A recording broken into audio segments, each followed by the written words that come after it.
All right. Well, good evening, everyone. We hope you're doing well and enjoying the Finally, we're having fall weather here in Massachusetts.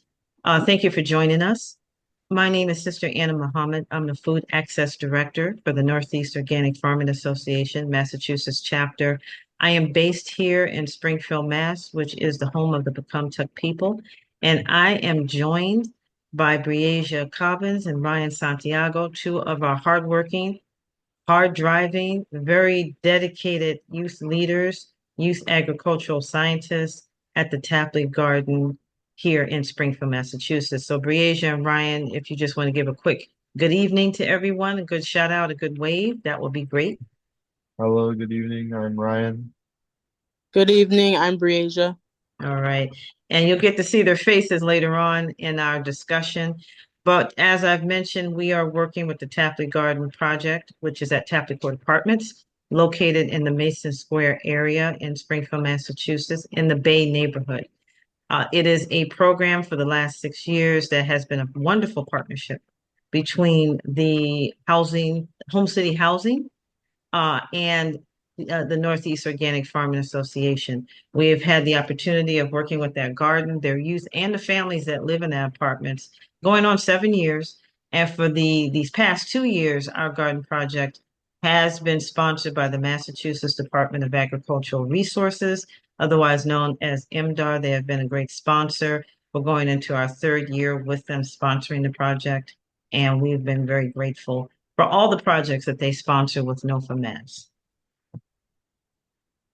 So we wanted to talk a little bit tonight about the intersection of food security, youth leadership, and soil health, and how all three are very important.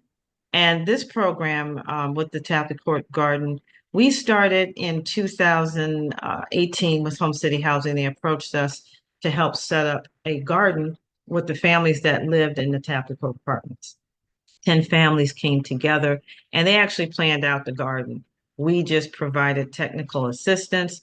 They planned it, and then Home City Housing was able to get funding to set it up, from the layout of the garden, getting the shed, the pagoda that you see in the back, all of the starts, all of the tools. And we embarked upon this wonderful partnership. There are 40 families that live in in this apartment building right on Sherman and Bay Street. But the garden also supports the houses and families that surround the area. We have the opportunity of working with families within the Home City Housing system. That's their entire system within Springfield. And so many of the youth are coming from other properties. And so it's been a great community builder, a great place for community members to come. Now the youth are at a point where they give tours, we give out produce. And this year we were blessed to actually grow a little over 3,000 pounds, and all that food was given to the families in the apartment buildings and the ones that surround it. The area is primarily BIPOC, Black and Brown families, slightly low income, and not a really big major supermarket that's in the area for folks to get to. So the garden is very important. Because of that, a lot of folks come right out of their homes, come over and do their shopping. That's what a couple of them told us. And we try to have foods that they recognize, and we'll talk a little bit more about the culturally important foods that are grown in the garden. So, what are some of the things that we do in the garden and do at the program in general? It is a year-round program. We cover everything from soil health, and you'll see a little bit later what our soil health programming looks like, and it's programming that the youth lead. We are starting to work a little bit more with the microbiometer and the microscope, doing a little soil microscopy. We get into canning, all kinds of food preservation. In fact, today we had a session on dehydrating apples and berries. We do some cooking demos, and we actually have families that come out and do the demos with us. So the garden serves as a teaching tool. We're starting to introduce work with pollinators now, and we'll be working a great deal with more cooking, more food demonstrations, and more food preservation. Look out, everyone. The youth are going to have their own product coming out of the garden in 2025. So stay tuned for that, and we'll give more information as we go along. So, in the last couple of years, youth have sat down and spoken with members of the community that, particularly the ones that live in the apartment buildings.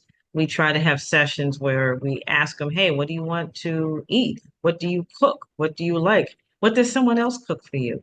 And the youth, they play an active role in planting the garden. So, one of the things I want to take the time so that you're not hearing from me so much. I know Ryan has a particular crop that he enjoys, him and another young man that used to participate a great deal. And Ryan, we'll start some of our conversation really about your involvement with the garden, how you got involved with the garden, and why you got involved with it. So, when did you start working with the garden, and what brought you there? I started working in the garden in the during COVID when COVID was sitting around. So that was a fun experience.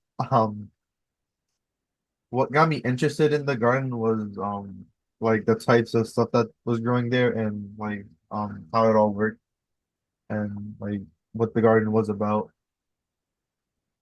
Um, and as for how I got involved through Home City Housing, which is partnered with the garden. So I got involved through that and getting to meet a bunch of people through that. And Briasia, what brought you to the garden, and how long have you been working with the garden? The garden was typically through my older siblings, which I thought was pretty cool. So I asked to join, to be hands-on in garden, and I was also through a program in Home City Housing for the summer. Um, I think it's been going on 3 or 4 years since I've been contributing to the garden. Yeah, it's a cool experience. And are there any favorite crops that you all like? Briasia, I think I know yours, but Ryan, is there a favorite thing that you enjoy, you like to see grow? The hot potatoes. No, not the hot potatoes, the hot peppers. You knew I was going to ask you about that, right? And why do you like the hot peppers so much? I've often wondered what's the attraction to the hot peppers? I've just really enjoyed spicy food from a young age. So it's just hot peppers or something I just went towards because it was Mhm. spicy and good. And also my grandma did used to grow them. So yeah. He's a man after my own heart. I enjoy spicy food as well. And Briasia, you want to talk about your all-time favorite crop? It's the tomato plant. I love the variety of colors that tomatoes come. And like the plant itself is just it's beautiful to watch it grow. And Briasia, we call her the tomato whisperer. She takes care of those tomatoes really like they're her babies. Yeah. And they grow so well, right? Right, Ryan? Can you bear witness to that? I can't agree. And she takes great care from pruning to staking, even to the soil health portion of it. She definitely is a good steward and caretaker of the tomatoes. And usually there's some special crop that folks like that they take a big interest in that we really promote that.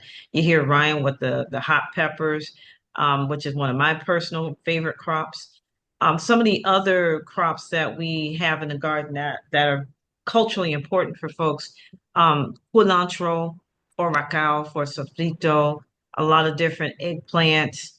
We've grown callaloo, gandules, calabaza, and these are things that the families ask for. Um, I'm going to ask you both of you, what do you think about the garlic? How popular is the garlic in the garden? It's extremely popular. Like every year when we close on the garden, we always grow it, and there's just a bunch there. And because the everybody in the buildings love the garlic, and even we take some home. The garlic is like a really used crop for everybody. Everybody that gets it uses it. Like there's none of it that goes to waste. So Yeah, you can pretty much use garlic in like anything you eat. So yeah, that's a very popular crop. Mhm. And I know Madi, we call her Chef Madi. She's our sofrito chef. She does a lot of our sofrito demonstrations, not just in Tapley Garden, but now she does it for the Rachel's Table Growing Gardens program. Oh, And she looks forward to that garlic and to the peppers, especially the ají dulce peppers that is very popular for for sofrito. So if you all ever in the area, stop by. We'll get Madi to make you a batch since I sat in that first class. That's all I make when I grow peppers and onions now. So definitely we have a lot of popular crops. We've tried our hand with sugar cane. Ryan, we're going to do it again and make sure you get some yeah. uh, corn we've done. And so we introduce new crops. We try to at least, at least every year, we do have different medicinal herbs from the different curly dock. And we have feverview. We've done lemon balm. And one of the pictures you see here, we were doing a herbal medicine demonstration with the People's Medicine Project. They came out, they harvested some of those herbs and showed us how to work with those. And Ryan can Mhm. attest that And some of there was yeah, a you bunch remember of how it tea. made you relax, right? Yeah, it was really relaxing. And Briasia, you've taken home some of those recipes and tried them at home with your family, right? Yeah. Yeah, so definitely everything is used. And what we don't know what it is, we try to figure out and find a recipe for it. Hmm. Mhm. Now, you heard me mention that soil health has been a big component of our work. And soil health, from the standpoint, healthy soil gives us a healthy plant, gives us a healthy body when we eat from that plant, or at least it aids in that. And so that's a big contributor. When we first started, our yields were much smaller. The plant health was much smaller. Now we have tomato plants and okra that I know got taller than me. I'm 5'5". We had one plant that we had to get our staff member, Mark, who's 6'1", to harvest because I couldn't reach it. A lot of that is a testament to the soil health work, primarily with different practices like mulching and adding cover crop and working with different natural amendments that come from the area. We also institute a lot of companion growing and some of our do-it-yourself amendments that we can pull from the garden, like making plant ferments with comfrey or making indigenous microorganisms. We've played around with that, and we'll get more into that during the winter and going into 2025. The pictures that you see are some of the harvests that we've had. Um, and also we integrate some of the building trades, practical trades, skill building. And gardening is a skill building in itself, but we've had community members come and show us how to build raised beds and different methods. And the youth get really into it. And in this picture, Briasia and Ryan, you seem to enjoy this. You all had a good time with the power tools, right? Yeah. Yeah, That was time. Yeah. Hmm. My And really. these pictures are so old. Oh my God. yeah, I know, Ryan, you definitely have matured since this one. Yeah. Now, there was one project that ran in tandem with this, and that was our bioremediation project, which was at another site that Home City Housing partnered with us on. That again was sponsored by MDAR. It was at their Franklin Street site, which is near the Liberty Street apartments. And we did different experiments with biological methods to heal and clean soil. So oftentimes in our urban areas, whether it's Boston or Worcester, Hartford, Springfield, we have issues with either high lead levels or other contaminants in the soil, and it's expensive to remove that soil, take it somewhere else. It's hard to do, or even having to come in and build raised beds, which is often what we have to do. And it works. That is one of the remedies is to create and build raised beds. But we also experimented with different biological effects. For example, growing mushrooms. The youth learned how to grow mushrooms. We took those mushrooms and spread it in this area that we were using as a site. We learned how to take wood chips and grow different plants like sunflowers and different mustards that can actually take those toxins out of the soil. And so it was a good practice to be able to institute that. We've been able to share that information with other communities across the state. But it was a good lesson for us in terms of, yes, you can heal soil and it doesn't have to be overly expensive or cumbersome to do so. And Breasia and Ryan, you all worked a great deal in the first year of that project. What were some of your thoughts on that? Um, I think soil health is it's very important, so I think it was a good deal to try to use some of the tests that we've learned. Because when you have a healthy soil, you're gonna have healthy plants. So that's a very major part in your healthy plants. Mhm. It was Mhm. also interesting to see like the types of plants that were there, just try and grow like more healthy soil to help the soil like be more healthy in Mhm. there. Mhm. We actually watched that area change right Yeah. before our eyes, right? Um, what were some of your observations? What did you take from it? The I took in like many different plants can grow in one a little area. Yeah, like they all don't just have to be spread apart. They kind of like feed off each other. Mhm. Yeah, it was definitely amazing. I think one of the things that amazed me is when we first started, there were no birds, no kind of insect life. And by the time we got done, we had a rabbit that was hanging out there, a cat, we had more birds, and we actually saw bees and so forth. And Ryan, uh, what was some of the observations you had from that project? Um, it was just like everything was just like so. I think hold on, the project was everything was so interesting because they were using the different like techniques and seeing them being used was pretty like interesting to see and like how it applies to it. Yeah, it was very interesting, extremely interesting, and wonderful to see an area just change just from doing organic practices.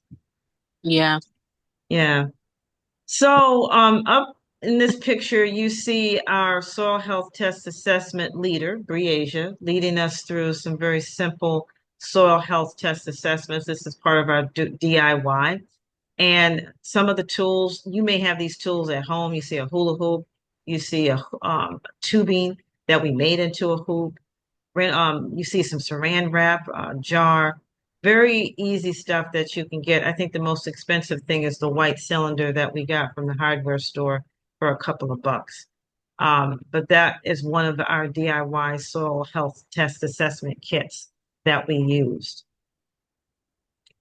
And Breasia, I don't know if you want to talk a little bit about the surface biology, the observation hoop. I don't know which one was your favorite. Did you have a favorite of these soil health test assessments? Uh, this one may uh be my second favorite, but my most favorite was the microbiometer. That's what it was called. Hmm. Yeah, that one was very interesting. Well, they're all interesting, but that one's the most one that caught my attention. Hmm. Yeah, I that one was easy to use. You can use your phone, Yeah, and we're going to do more of that. But I enjoyed that one too. Yeah, the hoop, the one with the observation hoop, I thought was pretty good. yeah, it is. Yeah. This is one I found to be pretty interesting as well with the water infiltration test. And Ryan, I know it's been a while. I don't know if you remember with this test. Like I said, Breasia led us through all these tests. She did a wonderful job, but I really found it interesting about the flow of water. Mm-hmm. Oh yeah, this test. I do remember this. Yeah, you remember that, right? Yeah. Yeah, yeah. What were some of the things you took away from it, even when we did it at the Tapley Garden?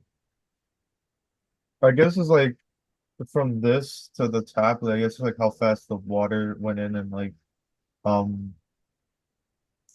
it showed like how healthy our soil was. So that was Hmm. interesting to see compared to the soil here in the picture.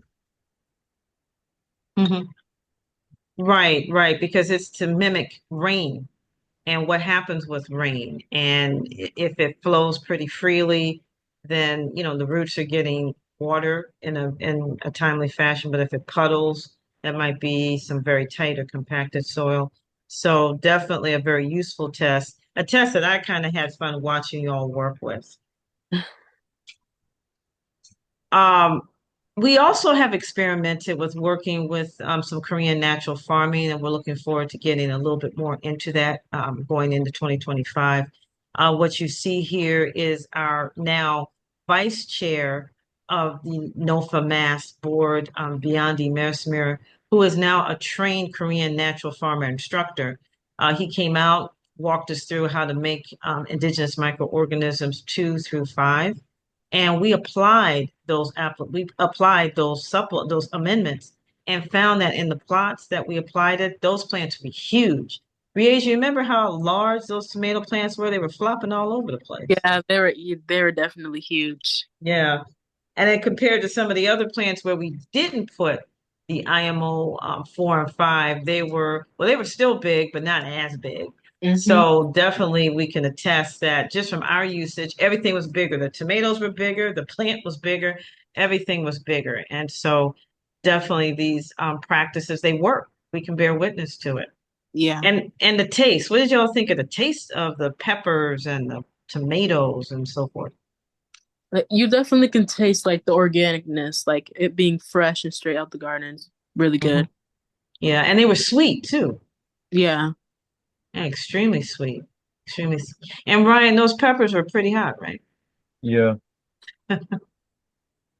Pretty hot, like you need a glass of milk after this. yeah. And this is just some of the traps that we made, our first indigenous microorganism traps. We call them our little rice burritos that we buried to actually pull in bacteria. Mulching personally is my all-time favorite. I do it at home all the time. And I know you all were tired of hearing me having you all mulch a lot. But we mulch with a couple of different things, right? So we use wood chips. That was one. What were some of the other things we mulched with? Um, I don't remember the name of it. It was like kind of green. Yeah, it was that comfrey plant that we were trying to figure out what to do with it, right? Yeah. Yeah, you're absolutely right. We use comfrey, we use leaves. Hmm. This time around, we even use straw. We use a combination of things for our mulching. And again, where we mulched heavily, those plants looked really good, and they made it through missed waterings. We have a pretty good watering schedule, but if we missed a watering, plants didn't look like they missed it. Um, Bugs didn't get to it as much. They look pretty healthy and happy, right?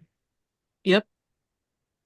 And attest to the largeness and the fact that they got so big. Um, the soil also stayed very moist with the mulching. So mulching does help. And we tried to use whatever was at hand in the area from the leaves that were coming from the surrounding trees, or we used wood chips that had sat around for a while, a year or two. And then at the end, we would use the comfrey leaves, and also straw when we can get it. So we grow all this food, we give it to the families, and we this year we did about 3,000 pounds. You heard us talk about, but we also try to produce with it to make an additional product. So you see here some of the salsas that we made, and you see us going through that process. So Ryan and Briasia, out of the salsas that we made, I think we did a green salsa and a red salsa. Did you have a favorite? My personal favorite was the green salsa. Yeah, Okay. You like the salsa verde, right? yeah. Mainly because it was like different from like regular Mm-hmm. salsa, so it was like Mm-hmm. more unique. Yeah. Yeah, more And impacting food. and with our product coming out, we don't have a name yet, or do we have a name for the value added product for the salsa? I I feel like we've came up with names as placeholders, but never really stuck to one. Was there what do you remember one of the names we had? Honestly, I cannot. I do remember we have conversated and like had placeholder names, but kept changing it. I know we're still in the process of getting a name. We might reach out to you all to assist us, but I remember mass remediation. Was that one name? So Maybe somebody came that up with that name. What do you think, Briasia? That was a pretty good name. I think I remember that from one of the last recent sessions. Hmm. Okay. So everyone stay tuned. You're going to see our product with the name. It may be mass remediation. It might be something else, but we're going to work on it this year.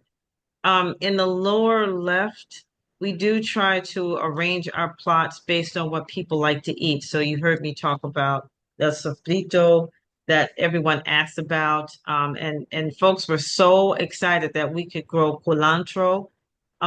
We got help from a local farm to get some starts. It's a hard one to get. And so everyone was in a sofrito craze. This particular plot was for our salsa that you see here in the pictures. We've also grown things for, different African dishes.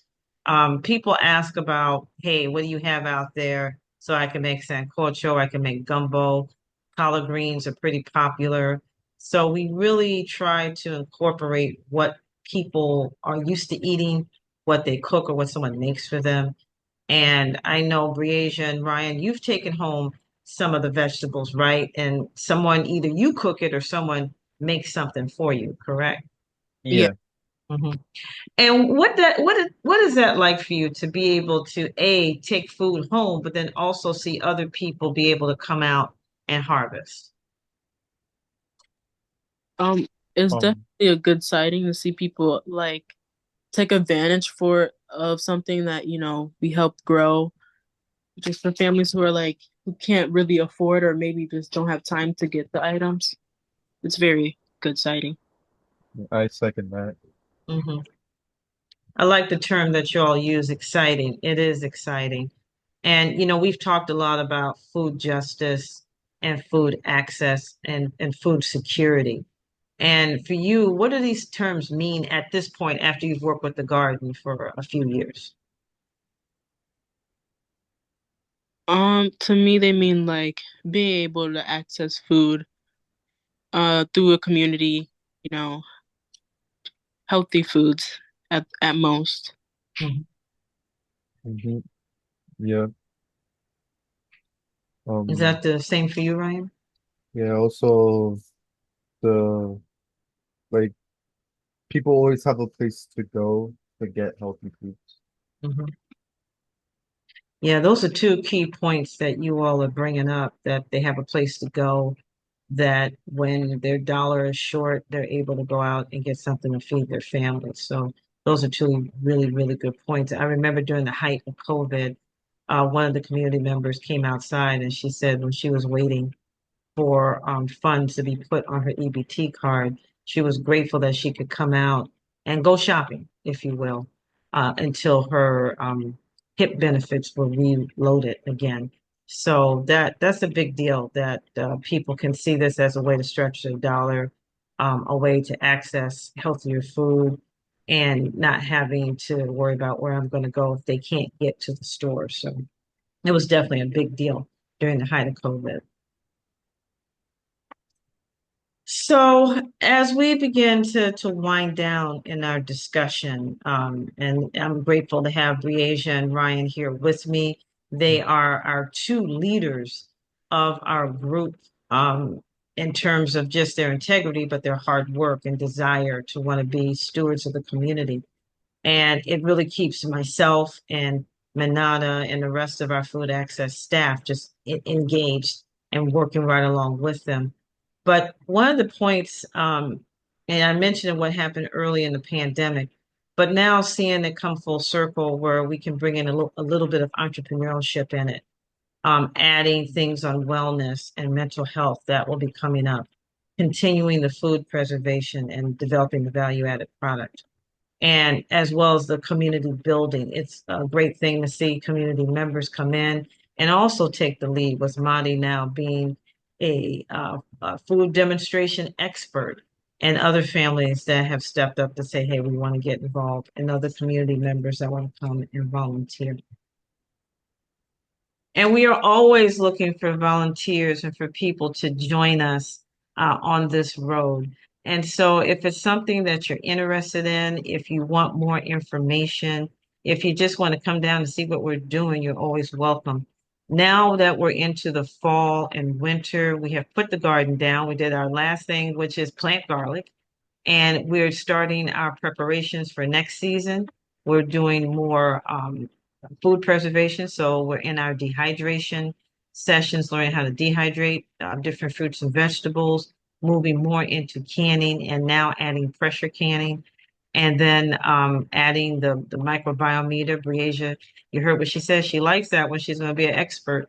Uh, right, Breasia? Yep. Um, but also adding more of the soil microscopy, and we're looking forward to be joined by our expert in that, Ruben Padilla, who's our education director for NOFA Mass, and hopefully Vianda Miersmer, bringing more of the Korean natural farming. So these are all things that we have to look forward to going into 2025. So as we begin to wind down, first, we do want to thank all of the staff, all of our board with NOFA Mass, who have been a tremendous resource and support on this journey. We want to thank the members who oftentimes have volunteered or send their kind wishes and donations, and we always encourage you to donate.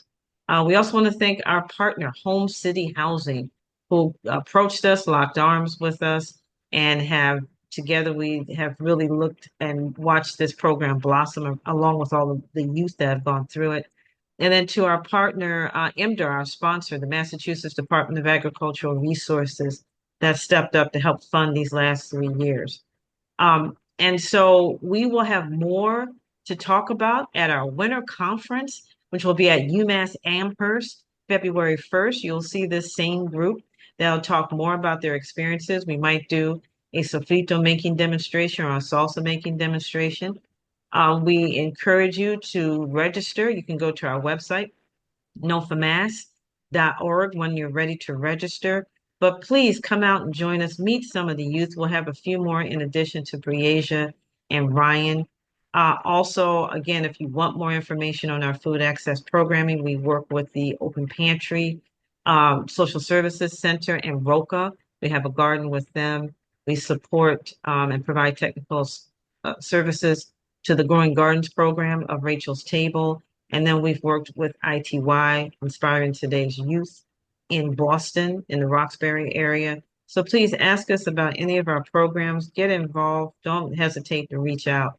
And so I want to give Breasia and Ryan the last word before we close out for the night. Any closing comments, anything you want folks to know about your experience with the Tapley Garden? It's definitely a great experience. I'm very grateful to even be introduced to it. I've never thought I would be working in a garden, but over the years it grew on me and I love it so much. So yeah, it's a great experience. I can also agree. I never thought I'd be working at a garden for 4 years. Then like interchanging, but it has really grown on me and has grown apart. And again, I'm happy to see it keep flourishing every year. All Yeah, right. Well, it has been a pleasure working with you too. You really make it a joy. And that's why I enjoy what I do, because of you all, and very grateful to all the hard work and the love that you give to both the community and to the garden. So thank you all very much. thank Thank you to everyone. And this video will be up on our YouTube page. We will send out copies to everyone that requested it. And again, we hope to see you February 1st at UMass Amherst for our winter conference. Thank you all so much and have a great evening.